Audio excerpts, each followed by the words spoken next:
Hi, Goddess of Love here again. Kamusta kayo dyan mga goddess ko? So yeah, another reading na naman tayo today for you all signs, no, mga goddesses ko. So quick reading tayo for all of you, no.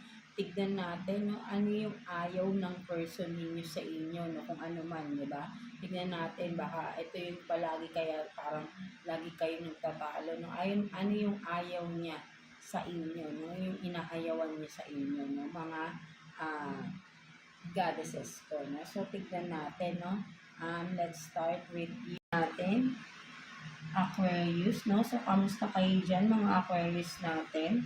Let's see, ano yung mga ayaw ni person mo na ginagawa ninyo, mga Aquarius natin. Let's see. Kuha tayo ng 3 cards for you here, Aquarius.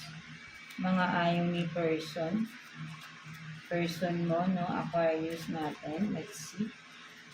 For Aquarius is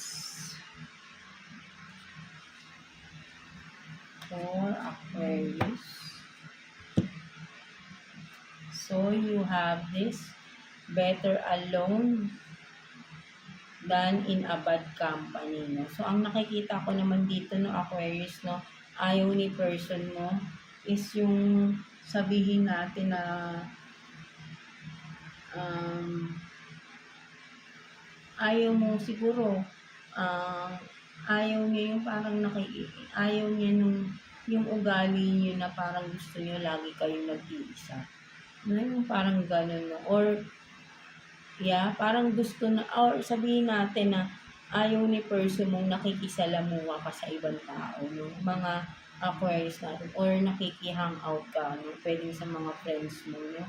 Parang dinidiscourage ka niya palagi siguro, or sabihin natin na parang, 'di ba, parang yun nga, mas nakikita ko dinidiscourage ka niya, no, na sumama pa or makihalubilo pa kung sa mga friends, no, colleagues mo, no, something like that, no, parang gusto niya, parang ina-isolate ka niya, no, ayun yung parang gusto ng person mo, no, ayaw niyang makiki-hangout ka pa sa mga friends mo, no, parang ayun yung nakikita ko dito na mas gusto niya nag-iisa ka, ayaw niya nang yun nga, no, kung may mag-i-invite, no, parang ayaw niya, no, something like that, no, so ayun nakikita ko dito, no. So what else?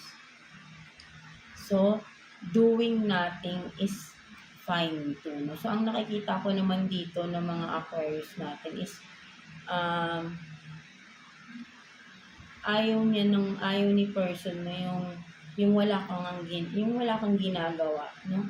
Pag nakikita niya parang wala kang ginagawa, naiinis siya, no. Maybe sinasabi mo wala naman nang gagawin, but then parang nabubisit siya na parang nakikita niyang relax ka, no. Something like that, no. Ayaw niya nang nakikita parang relax ka, no. Something like that, no. So what else? Parang katulad kay Libra, no, parang ayaw niyang nakikitang okay kayo, masaya kayo, no, gusto niya naman nag-iisa kayo, no, something like that, no. So what else?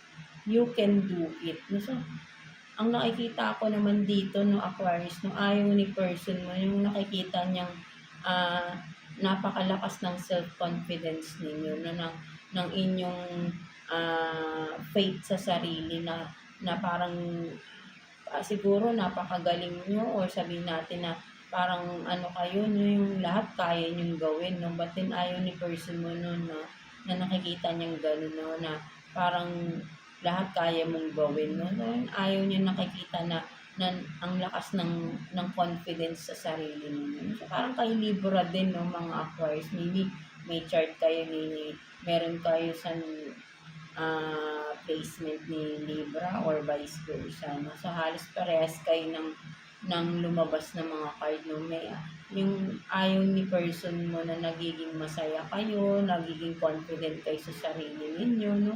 Ayun yung nakikita ko dito, no, mga Aquarius natin. So just take what's resonate for you, no, mga Aquarius natin. So yeah, that's it for you, all signs, no? Ayun yung mga ayaw ni person ninyo na ginagawa ninyo, no.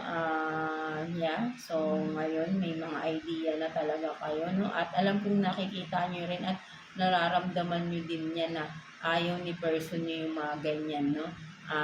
Alam nyo na kung ano yung dapat nyo gawin for some of you, no? Mga goddesses ko dyan. So, yeah, that's it for you, all signs. See you again sa ating reading, no? Sa next reading natin for you.